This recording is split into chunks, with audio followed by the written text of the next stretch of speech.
Ok, chicos, aquí estamos nuevamente en una sección de la clase de religión. Como la idea es innovar, la idea es que vayamos acrecentando la fe y teniendo en cuenta que en la dirección de grupo que se realizó surgieron muchas preguntas de acuerdo a hacia dónde está orientada esa fe y teniendo en cuenta la familia, el círculo donde crecemos. Entonces nos acompaña el día de hoy un hermano en la fe llamado Luis Palacios, desde Panamá, del país de Panamá.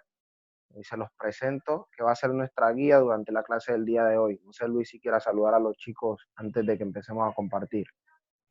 Hey chicos, como bien lo señala el hermano Lester, su servidor Luis Palacios, y aquí estamos para poder compartir acerca de estos temas tan interesantes y que les sirvan de mucho provecho a cada uno de ustedes.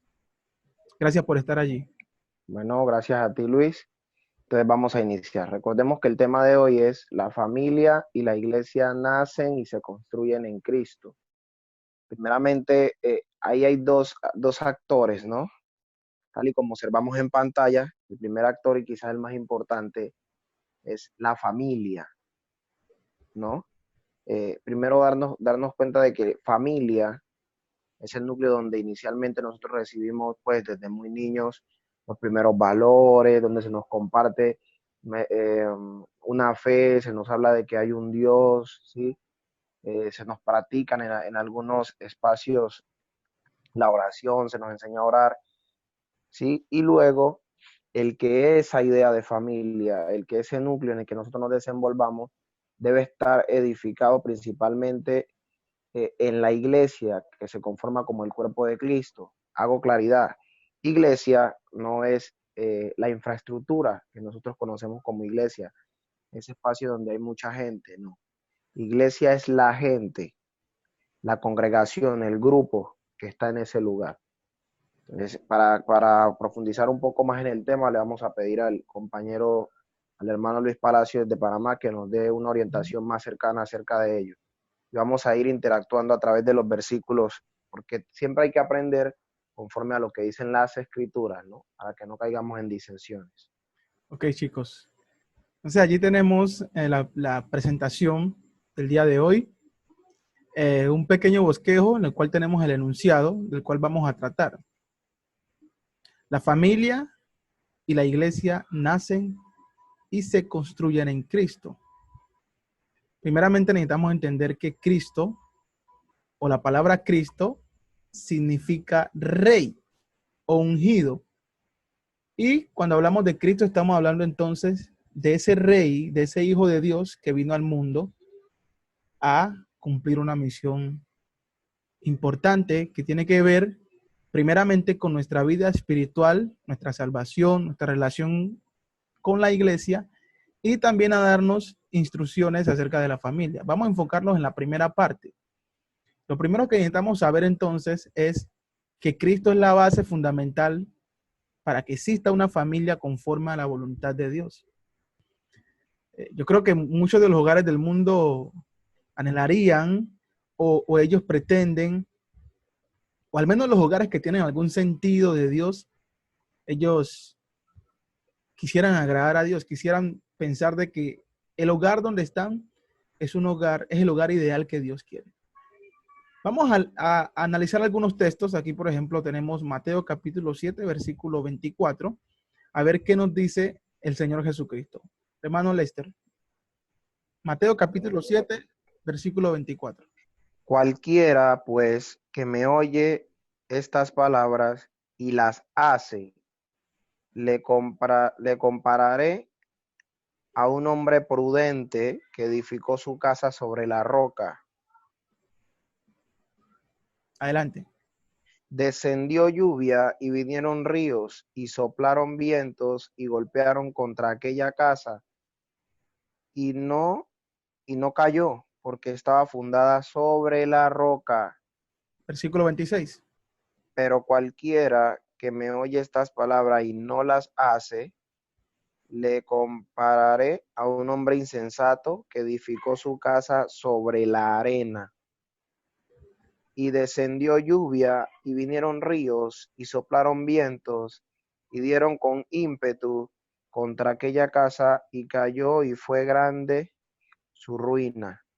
Ok, ahí vemos allí la comparación que hace el Señor, lo cual testifica o nos confirma lo que leímos en el enunciado de que Cristo es la base fundamental para que exista una familia conforme a la voluntad de Dios, conforme a lo que Dios quiere. Pero ¿eso en qué está basado? En oír y hacer las palabras o lo que Jesucristo nos ha enseñado de cómo una familia puede funcionar de la mejor manera. Todo radica allí. Si nosotros o una familia ignora las palabras del Señor en relación a la familia ideal, a la familia que Dios quiere, ¿qué va a pasar? Que va a ser como un hombre que construye una casa sobre la arena. ¿Cómo es la arena? Movediza, eh, la arena, realmente no hay firmeza. Lo que indica la expresión arena es que no hay firmeza. Y que cuando lleguen los problemas, lleguen las dificultades, ¿qué va a pasar? Se va a derrumbar. Pero la casa que está fundada, o el que fundó su casa, sobre la roca, ¿qué va a pasar? Que va a estar en un lugar firme, que sí, van a venir inconvenientes, van a venir situaciones difíciles, pero al estar fundado sobre la roca, que sencillamente podemos entender estar fundado sobre Jesucristo, sobre sus enseñanzas, sobre su palabra, sobre lo que Él ha dicho, de cómo debe funcionar un hogar, pues ese hogar va a resistir o esa casa va a resistir cualquier situación, cualquier problema. No podemos negar que en los hogares existen problemas, hermano. Todo hogar existe problemas. Toda familia existe problemas. Pero ¿cómo cada familia en el mundo va a lograr la victoria sobre el problema? Solamente si está fundamentada en las palabras, en las enseñanzas, en los principios, en los mandamientos de Cristo, el Hijo de Dios que nos vino a dar a conocer la voluntad del Padre Celestial. Claro que sí, y lo podemos contextualizar para hacer un aporte con este tiempo de dificultad. Sí, es un tiempo donde la casa, que evidentemente no esté firme, no esté edificada sobre la roca, sobre cuál es esa roca. En este caso, en contexto, esa roca sería Jesucristo, las ordenanzas, que de alguna forma se nos entregan, que la palabra de Dios revela.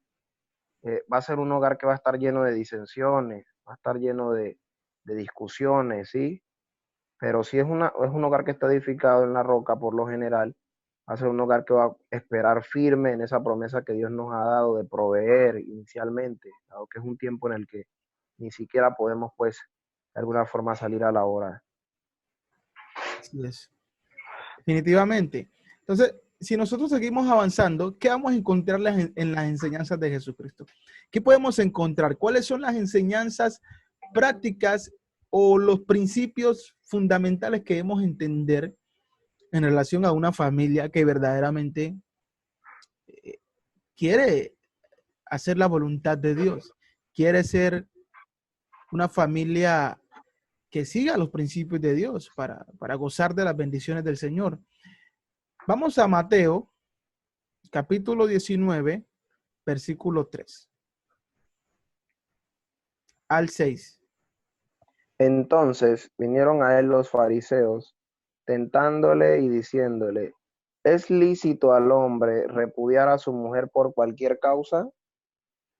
Él respondiendo les dijo, ¿no habéis leído que el que los hizo al principio varón y hembra los hizo? Y dijo, por esto el hombre dejará padre y madre y se unirá a su mujer, y los dos serán una sola carne. Los dos serán una sola carne. Así que no son ya más dos, sino una sola carne. Por tanto, lo que Dios juntó, no lo separe el hombre. Así es. Entonces, lo primero que entendemos allí es que Dios es el creador del hogar. ¿Cómo llegan a ser un hogar? ¿Cómo llega a conformarse un hogar? A través de la unión, matrimonio, de un hombre y una mujer. Aquí vienen unas personas a hacerle preguntas a Jesucristo, al Hijo de Dios. Y le preguntan que si es permitido al hombre rechazar a su mujer por cualquier causa. Eh, una de las razones por las cuales muchos matrimonios o muchos hogares se destruyen es porque al principio todo parece un romance, pero a medida que se juntan a vivir, comienzan a pasar dificultades en las cuales llega uno de ellos a decir que ya se les acabó el amor. Y sacan miles de excusas. ¿Para qué? Para partir, para romper eso que una vez comenzaron juntos. Pero la razón básica por la cual las personas piensan así de una unión tan grande como es el matrimonio, donde está la base del hogar, la base de la familia, es por ignorar lo que está escrito. Por eso la respuesta del Señor a ellos es: no habéis leído. Muy importante. Él los hizo. Uh-huh. Tenemos que leer. ¿Haber leído dónde? En las escrituras. Por ejemplo, Génesis. En Génesis nos dice eso, que el que los hizo al principio, varón y hembra los hizo. Aquí aprendemos otra cosa, que una familia que sigue los principios de Dios está compuesta nada más y nada menos que de dos géneros. ¿Cuáles son esos? Varón y hembra. Varón y hembra. No hay tercero. Pero ahora los hombres quieren idear un plan distinto al de Dios. Quieren idear un tercero en ese plan. Que para nosotros no es un secreto que hoy en día existen matrimonios gays, matrimonios de lesbianas, matrimonios entre personas que tienen una perspectiva distinta del concepto que Dios creó. Dios creó varón y hembra. ¿Con qué propósito? Dice el versículo 5. Por esto el hombre dejará a padre y madre y se unirá a su mujer y los dos serán una sola carne. Allí es donde se consume el matrimonio. Cuando una persona llega a estar unido a otra. Cuando forman un arreglo de vivir juntos como una familia independiente, dejando a padre y a madre para llegar a ser una sola carne. ¿Qué podemos entender con la palabra o la expresión una sola carne? De que en un matrimonio debe haber un solo pensamiento, un solo sentir, un solo propósito, un solo deseo, un solo pacto. Si todas las familias del mundo entendieran la responsabilidad tan grande que es esto, no por cualquier problema que se nos venga, nos separaríamos. Es que ya no me gusta más, es que ya no me gusta más, es que no tenemos dinero y muchos obstáculos que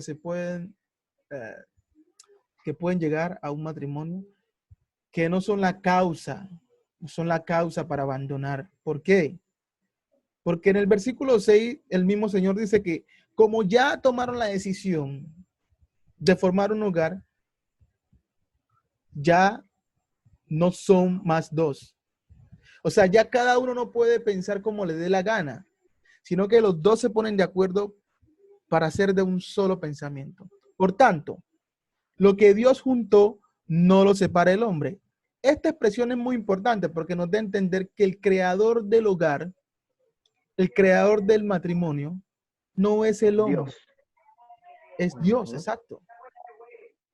Dios junta a través del acuerdo que un hombre y una mujer tienen, Dios los declara marido y mujer. ¿Para qué? Para que nunca más se separen. O sea, que no está en nosotros tomar esa decisión. Por eso cuando la tomamos, desconociendo la voluntad de Dios, ¿qué pasa con los matrimonios? Los hogares se destruyen. Y si hay hijos, ¿qué pasa con los hijos? Que los hijos se crían sin uno de sus padres, se crían con confusión, están más propensos a caer en vicios. Y cuando vamos a ver muchas de las problemáticas de este mundo, ¿dónde radica?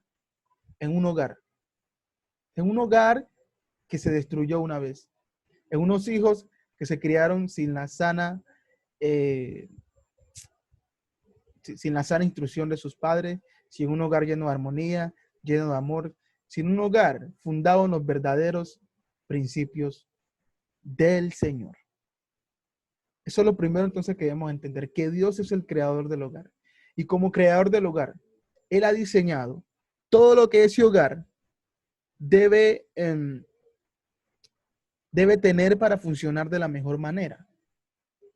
Entonces, el creador del iPhone sabe qué es lo que necesita ese celular para trabajar de la mejor manera. Ahora, si viene uno que no es el creador a meter mano, ¿qué va a pasar? Posiblemente lo va a destruir, lo va a modificar algo que no iba conforme al modelo que el creador diseñó. De la misma manera, Dios, como creador del hogar, varón y hembra, para que juntos formaran un matrimonio, se procrearan, tuvieran hijos, una familia, ha diseñado todo lo que esa familia necesita para funcionar de la mejor manera. ¿Cierto? Y evidentemente da unas instrucciones para cada uno de los miembros, ¿no? Porque cada uno de los miembros tiene un rol Cada dentro de uno de esa los miembros tiene institución. un... Entonces vamos a mirarlo. Vamos a mirar primero la función del esposo. Eh, Realmente hay mucha información acerca de esto, pero vamos a ver unos puntos en concreto para poder entender. Entonces, en Efesios capítulo 5, versículo, vamos al 25, vamos a ver la función, una función básica del esposo. ¿Qué es lo que Cristo quiere que un esposo haga? Maridos, amad a vuestras mujeres, así como Cristo amó a la iglesia y se entregó a sí mismo por ella. Vamos hasta allí. ¿Qué fue lo que hizo Cristo por la iglesia? Dio su vida Dio su vida. De esa manera, Él cómo quiere que los maridos amen a sus mujeres. defendiéndolas con su propia vida incluso, Claro, o sea, es decir, que, con todo. o sea, amar. Entonces, amar, ¿qué aprendemos aquí? Que amar no es un sentimiento de que, ay, no, no, no. Los sentimientos son parte de, los sentimientos vienen a acompañar acciones que ya hemos tomado, pero esos sentimientos no dictan lo que es el amor. El amor es una acción. Es una acción que te lleva a hacer algo heroico por la otra persona. El amor en el sentido del hogar, del padre, del esposo, a la esposa, lo debe llevar a eso. A darle esa protección, a darle ese cuidado, a darle ese sustento. Versículo 26. Para santificarla, habiendo purificado en el lavamiento del agua por la palabra, 27. a fin de presentársela a sí mismo una iglesia gloriosa, que no tuviese mancha ni arruga ni cosa semejante, sino que fuese santa y sin mancha. Ahí está todo. Sigamos leyendo. Así también los maridos deben amar a sus mujeres como a sus mismos cuerpos. El que ama a su mujer, a sí mismo se ama. 29. Porque nadie aborreció jamás a la propia carne o a su propia carne, sino que la sustenta y la cuida, como también Cristo a la iglesia. Excelente analogía. Hermano, usted odia su cuerpo. Evidentemente no. Nadie odia, o Nadie sea, puede odiarlo. entonces de esa manera, si nosotros no podemos llegar a odiar nuestro propio cuerpo, así mismo nosotros, ese debe ser nuestro sentir para con los que tenemos esposa. O cada esposo, ese es el deber, amar a su mujer como si fuera su propio cuerpo.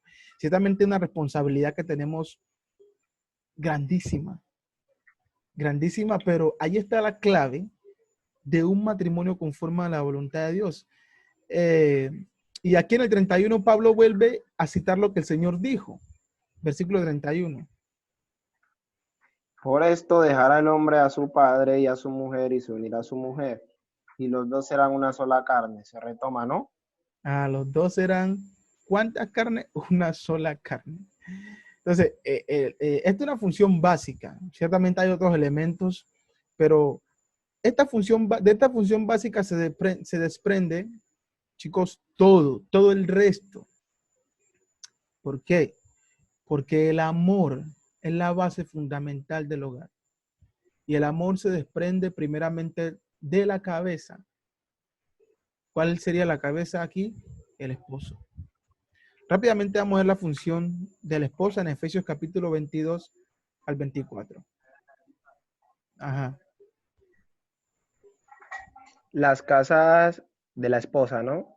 Las Uh-huh. casadas estén sujetas a sus propios maridos como al Señor, porque el marido es cabeza de la mujer, así como Cristo es cabeza de la iglesia, la cual es su cuerpo, y Él es su Salvador. Ajá. 24. Así que, como la iglesia está sujeta a Cristo, así también las casadas lo estén a sus maridos en todo. Ahí en todo. ¿De qué trata esto? La palabra cabeza, la cual la usa para referirse al marido, implica dirección sabia. Y el cuerpo implica la sujeción. Entonces, la mujer está llamada a sujetarse a su marido, ya. No, no de manera forzosa, sino de manera voluntaria, sabiendo que si trabajan de esa manera, van a poder guiar sabiamente su matrimonio. Usted se imagina en un matrimonio compuesto por hombre y hombre, dos cabezas, problema. Claro. Entonces, cuando no entendemos bien el papel de cada uno, pues que la mujer pues quiere tomar el papel de cabeza, pero no le corresponde, ya, sino que es de sujetarse a su marido, respetarlo, ya. Tienen que ponerse de acuerdo los dos eh, sobre las decisiones que van a tomar. Dice, así como Cristo es cabeza de la iglesia, la cual es su cuerpo, así como la iglesia está sujeta a Cristo, también las casadas lo estén a sus maridos. En algunas cosas, en lo que a ella les gusta, No, en todo, en en todo. todo. Ahí está el Sí, punto. señor. Entonces, pero, o sea, ¿cuántos hogares desconocen esto? Miles. Muchos. Y por eso hay El mundo de hoy contraria a lo que dice aquí, dado que aunque algunos hogares, ¿no? No podemos decir todos, pero en exactamente. algunos hogares no se ve que la esposa sea sujeta, lo general, ¿sí? Casi siempre se está como en esa disensión constante, pero de ahí la importancia a que el hogar esté edificado, como lo decía, o como se hacía el llamamiento, en la roca, ¿no? Sobre la roca. Y hoy hay muchos movimientos que van en contra de la voluntad de Dios. Por eso necesitamos conocer siempre qué es lo que Dios quiere en cuanto a la familia, en cuanto a la iglesia. Aquí estamos en cuanto a la familia. Entonces, en cuanto a la familia, Dios ha diseñado ya un plan porque Él es el creador. Pero el hombre hoy en día, y se está promoviendo mucho esto del feminismo, donde las mujeres quieren tomar un control, Uh-huh. eh, pero Dios no la ha llamado a eso. La mujer es ayuda idónea para el hombre. Ese fue el propósito por el cual Dios lo creó allá en Génesis. Y el hombre es aquel dirigente que va llevando ese barco como ese capitán sabio. ¿Por qué? Porque se está sujetando a Cristo. Obviamente el hombre que no está sujeto a Cristo es una cabeza que va a guiar mal a ese hogar. Claro, a ese cuerpo. Entonces, vamos viendo como una secuencia. El hombre se sujeta a Cristo y la mujer se sujeta al marido. A la medida que el hombre esté sujeto a Cristo, así mismo el hogar y la mujer esté sujeta a su marido, así mismo el hogar va a funcionar. Pero ¿qué con los hijos? Claro que sí, Función. también tienen su función, que está presente en Efesios 6, del 1 al 3. Ajá, vamos para allá. Efesios capítulo 6, del 1 al 3. Ajá, aquí lo tenemos. Hijos, obedeced en el Señor a vuestros padres, porque esto es justo. Honrad a tu padre y madre, que es el primer mandamiento con promesa, para que te vaya bien y seas de larga vida sobre la tierra. O sea, tremendo estos versículos. Primero, lo que debemos entender es que los hijos se meten en el plan de la sujeción, de la obediencia. Vimos que el padre se somete a Cristo, la mujer se somete al esposo, y ahora estamos viendo a los hijos implicados en el asunto. Para que un hogar funcione bien, los hijos, si ya hay hijos, tienen un rol que cumplir. Y eso lo enseña el Señor. Importante esa palabra honrar, ¿no? Uh-huh. Darnos cuenta del significado verdaderamente de honrar, porque haciendo una relación también acá en el proyecto con Cristo, en el proyecto, hacemos énfasis en que esto no es ningún tipo de religión, ¿ok? Estamos simplemente debatiendo sobre la teoría, entonces para que no vayan a considerar ninguna religión dentro de esto. Esta simplemente es la iglesia que se ha caracterizado en las escrituras. Esto no tiene nombre, ¿ok? Entonces, Perfecto. para que hagamos claridad en esa parte. Entonces, Así es. dentro de este proyecto estamos llamados a honrar. ¿Y qué significa ese honrar? Ese honrar es respetar y generar cierto orgullo si buscamos el significado de la palabra honrar. Porque en un hogar que no está edificado sobre la roca, pues por tratar de honrar, también podemos alejarnos del propósito, dado que como hemos visto que el hermano Luis nos ha presentado, es una cadena, ¿no? Entonces, si esa cabeza eh, que ya las escrituras lo pronostican como el esposo, está fuera del proyecto, pues ese cuerpo, imagínense hacia dónde va a ir dirigido. Y aún más esos hijos que vienen a ser, digámoslo, por llamarlo de alguna forma, las extremidades que quedan restando. Sí. Entonces, ¿cómo es ahí? Es Esa es la lamentable. importancia de que el proyecto esté, de que la familia esté como iglesia, que la familia esté unida dentro de ese proyecto en Cristo, para hacer un Claro. aporte allí, hermano. Sí, definitivamente, porque si no estamos en el Señor, pues, ¿quién va a ver esto? Nadie lo va a ver. Ya. Pero es importante la palabra, me gusta la frase o la razón que el Señor pone acá de la obediencia de los hijos. Dice, porque esto es justo. Delante de los ojos de Dios, ¿qué es justo? ¿Qué es lo justo que un hijo puede hacer?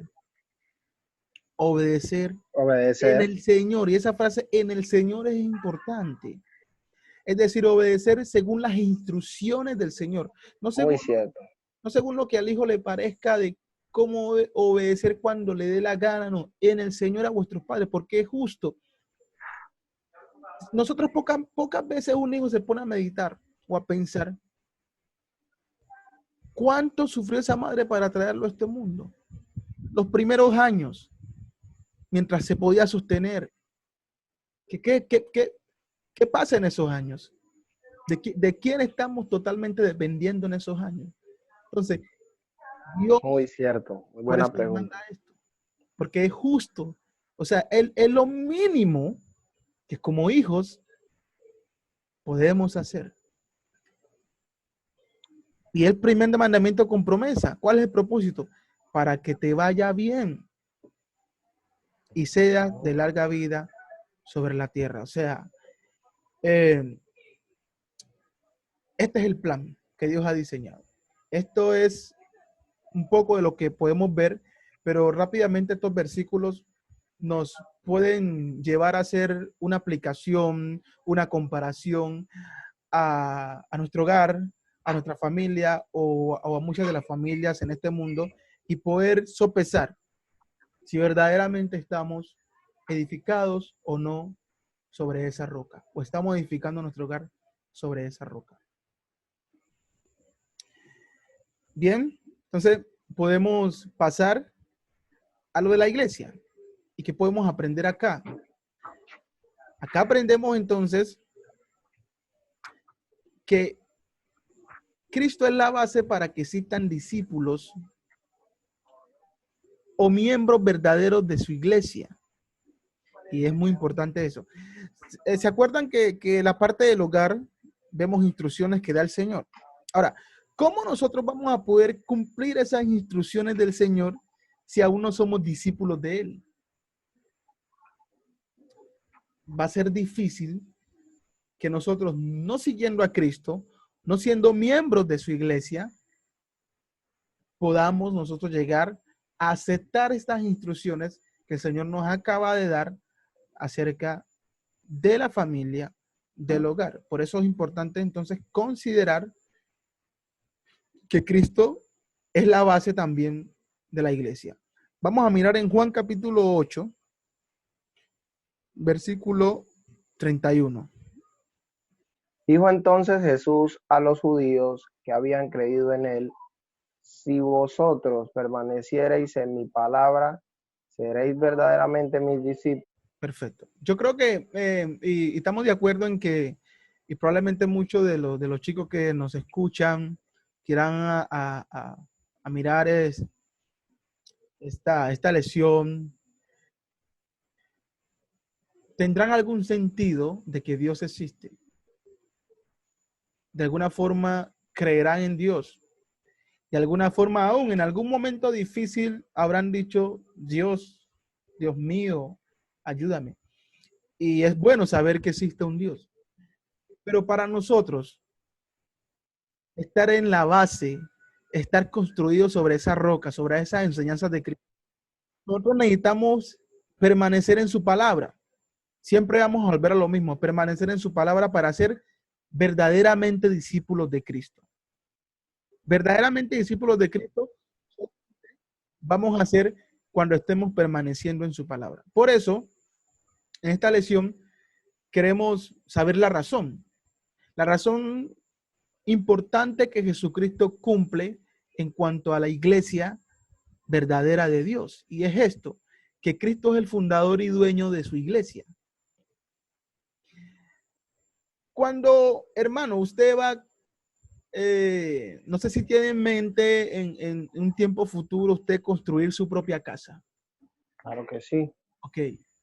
Y usted quisiera construirla como a usted le gustaría, ¿cierto?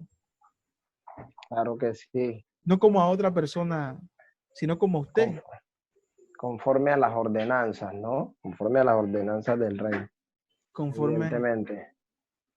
Sí, entonces, de la misma manera Jesucristo prometió edificar o fundar su iglesia, es decir, como él la quería, como él quería que ella llegara a existir, y eso lo tenemos ahí en Mateo capítulo 16, versículo 18. Y yo también te digo que tú eres Pedro, y sobre esta roca edificaré mi iglesia, y las puertas del Hades no prevalecerán contra ella. Jesucristo prometió edificar, ¿qué cosa? Su iglesia, Su iglesia. como él la quería, de su propiedad, eh, de él mismo, con su propia mano, como él quiso fundarla, así mismo la fundó. Pero para fundarla, él tuvo que hacer un acto heroico. Claro que sí. Toda persona que va a construir una casa, eso le cuesta. Tiene que trabajar duro, tiene que ahorrar y tiene que hacer muchas cosas. Pero nada de eso se compara a lo que a Jesucristo le costó edificar su propia iglesia, fundar su propia iglesia. Y vamos a verlo en Hechos capítulo 20, versículo 28. Por tanto, mirad por vosotros y por todo el rebaño en que el Espíritu Santo os ha puesto por obispos, para apacentar la iglesia del Señor, la cual él ganó por su propia sangre. Él la ganó. Él prometió edificarla y él la ganó, la compró. El precio de la iglesia, Pagó con él su propia sangre. con su propia sangre. Por eso que él es la base de eso. En la iglesia de Jesucristo están los verdaderos discípulos. Los verdaderos discípulos que han entendido ese sacrificio que él hizo de morir en la cruz para poderlos comprar, para poderlos hacer parte del pueblo de Dios, de la iglesia. Lo siguiente que debemos considerar es que Cristo es la cabeza y salvador. Él es la cabeza, corregirlo, Él es la cabeza y salvador de su iglesia. Vamos rápidamente a Efesios capítulo 5, versículo 23. Porque el marido es cabeza de la mujer, así como Cristo es cabeza de la iglesia, la cual es su cuerpo y él es su salvador. Retomamos lo que ya habíamos dicho desde el hogar, ¿no? Pero aquí haciendo un énfasis Aquí haciendo alusión a la iglesia. a la iglesia. Interesante. De un mismo pasaje, cómo el Señor nos enseña dos lecciones. ¿Qué nos enseña este texto? Que Cristo es la cabeza, el dirigente de la iglesia. ¿Cómo lo hace? ¿Cómo puede dirigir Cristo la iglesia? Si hablamos de que la iglesia está compuesta por personas, entonces, ¿cómo Cristo puede dirigir a esas personas que forman parte de su iglesia?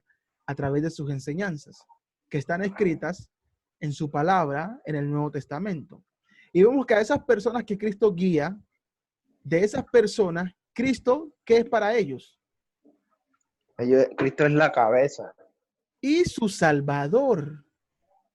Cristo va a salvar a los que forman parte de su cuerpo, que es su iglesia. Si seguimos ahondando y todo lo que tenemos presente aquí, de que Cristo es primero fundador y dueño de su iglesia, que es cabeza y que es su salvador. Lo siguiente que debemos ver entonces es que Él mismo añade a las personas que quieran formar parte de su iglesia. Él mismo los añade. Así como a cada uno de nosotros cuando iba a entrar al colegio, ¿de quiénes dependíamos para entrar al colegio?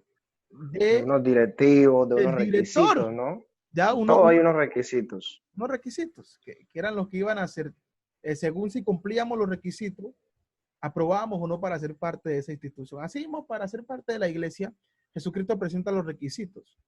Vamos a darnos cuenta en este texto que Él es aquella persona que añade a los que quieran ser parte de la iglesia. Entonces, Hechos 2, 47, 42. 47. Vamos a corregir. 47. Ok. Alabando a Dios y teniendo favor con todo el pueblo. Y el Señor añadía cada día a la iglesia a los que habían de ser salvos. Lo que quiere decir, evidentemente, niños, que los que están en la iglesia de Cristo, ¿sí? O las personas que están ahí, que obedecen, que perseveran en esas ordenanzas, en ese evangelio, en eso que se nos comparte, son salvos, porque la misma palabra lo confirma aquí.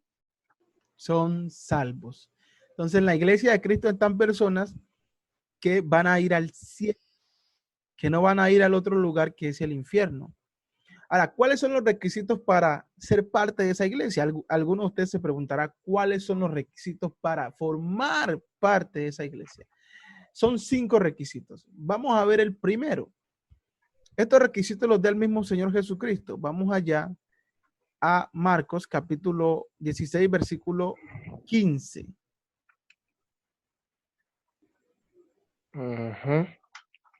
Marcos 16, 15 dice, y les dijo, id por todo el mundo y predicad el evangelio a toda criatura. Así mismo es. Vamos a dejarlo hasta allí. Entonces, aquí vemos el primer requisito es oír el evangelio. Oír. ¿Por qué?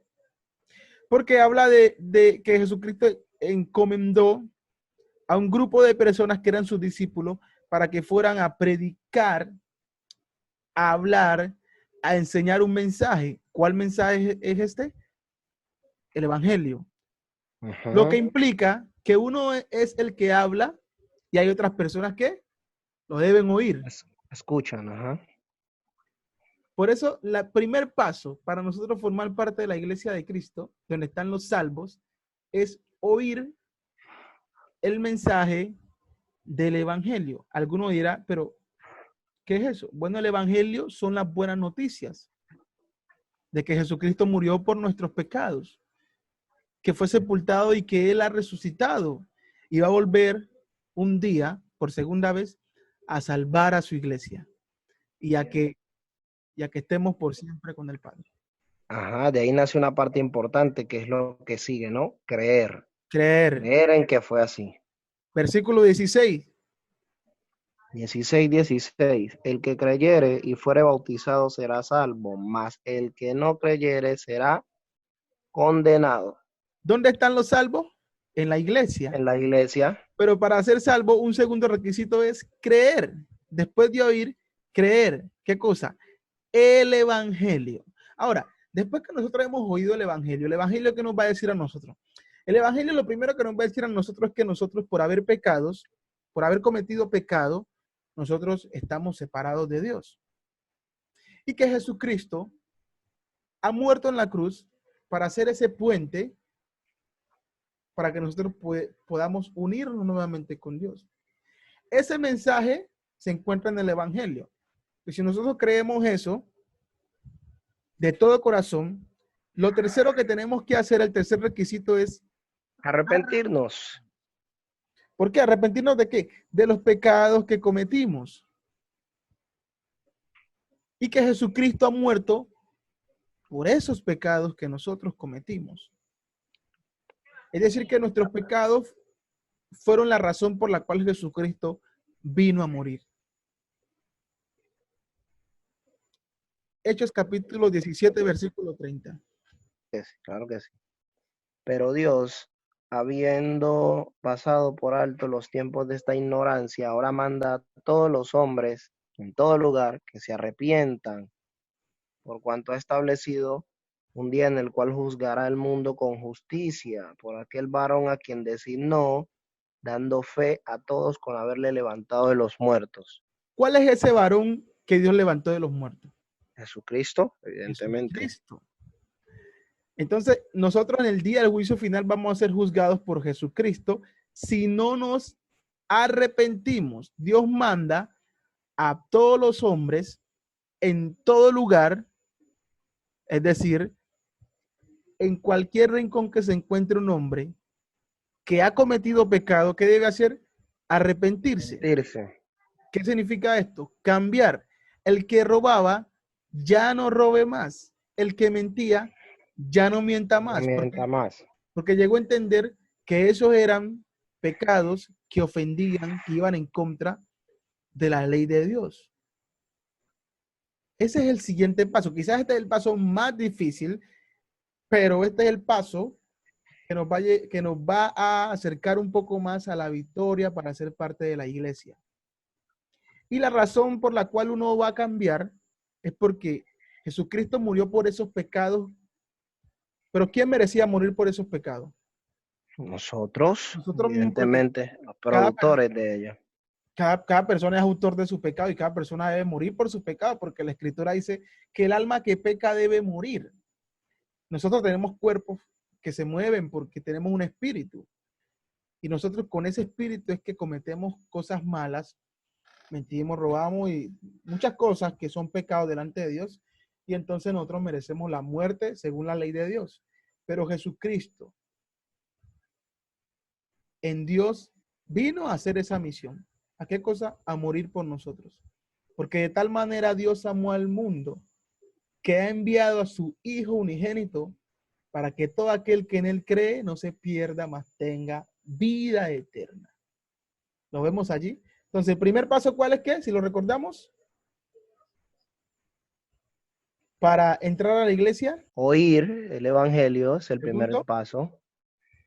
El segundo es creer en ese evangelio, ¿no?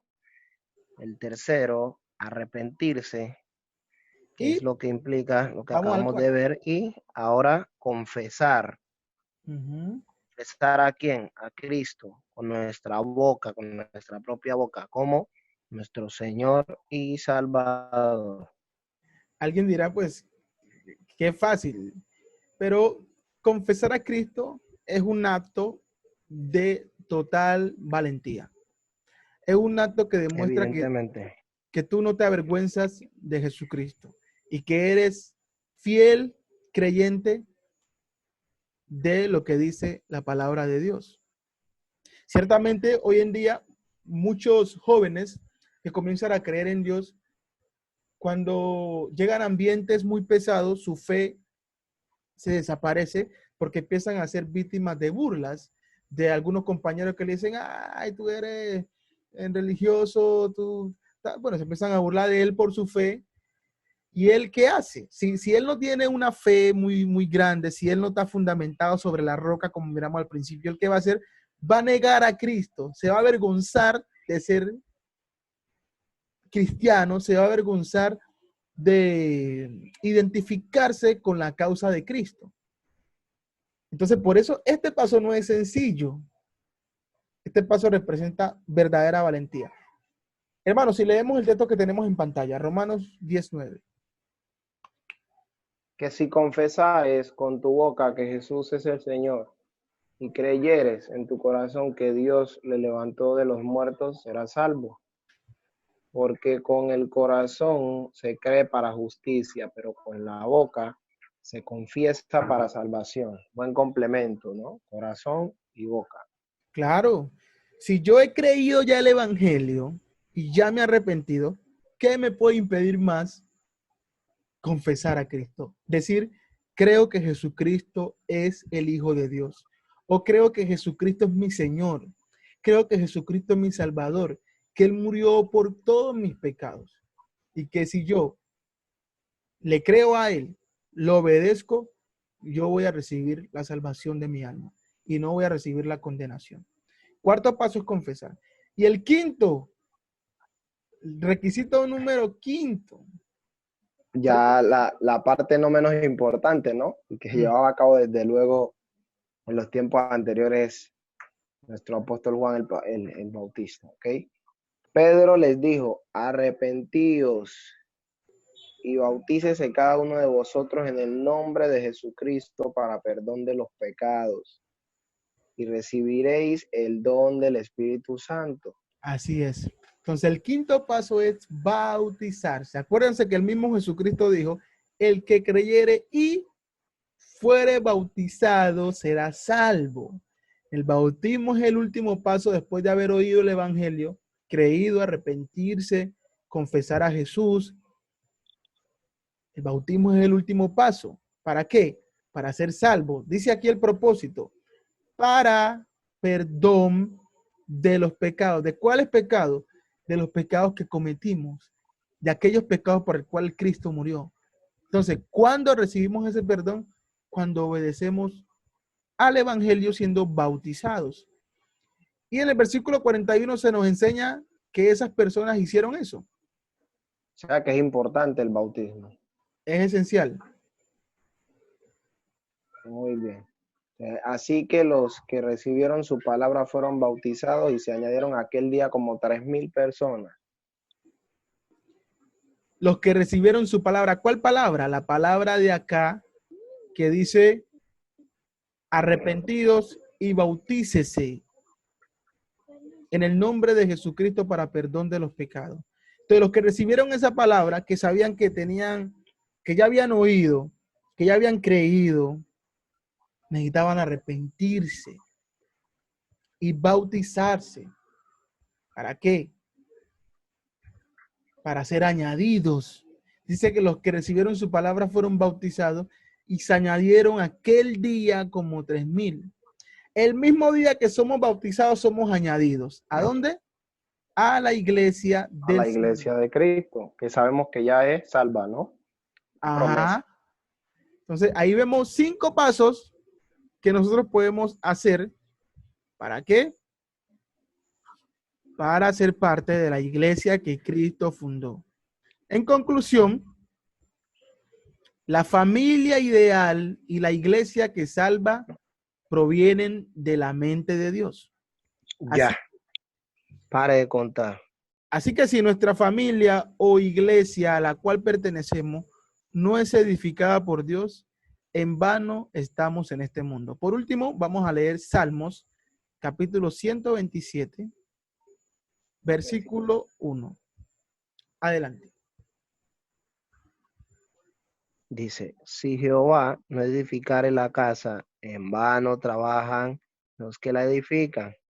Si Jehová no guardare la ciudad, en vano vela la guardia. En vano vela la guardia. Allí lo tenemos. Entonces, ¿dónde radica? ¿Dónde radica el tener una familia ideal? una iglesia que nos va a llevar a ser salvos, que es la iglesia de Cristo, en, En Cristo, precisamente. en el Señor. Si Jehová Bueno, no edificare la casa, imagínense. en vano se esfuerzan los trabajadores, muy Ahora, cierto. ¿cómo Dios edifica nuestra casa? A través de las enseñanzas que ya vimos. Y si la ponemos por práctica, vamos a tener esa familia que agrada verdaderamente a Dios. Teniendo en cuenta que familia son las personas, ¿no? Ese hogar, ese calor de hogar, esas enseñanzas, esos que ya recibimos, ese cumplimiento progresivo de cada uno de los roles, ¿sí? Según la responsabilidad que tiene cada uno dentro de ese núcleo llamado familia. Y que iglesia también es igual, o sea, no tiene que ver con el lugar, la infraestructura, que esta es la iglesia pentecostal, que esta es la iglesia de aquello, no, la comunidad que está ahí presente, ¿ok? Entendiendo iglesia y familia como comunidades. Uh-huh. Comunidades, personas, grupos de personas que pueden tomar decisiones y que Dios espera que tomen las decisiones correctas para que verdaderamente sean reconocidas por Él. Bueno, no siendo más, saludos hasta Panamá. Muchísimas gracias por acompañarnos. Aquí te presenté al grado séptimo y esperemos que en otra oportunidad podamos seguir compartiendo de toda esa sabiduría que tienes, hermano. Dios te Gracias a todos bendiga. por estar allí.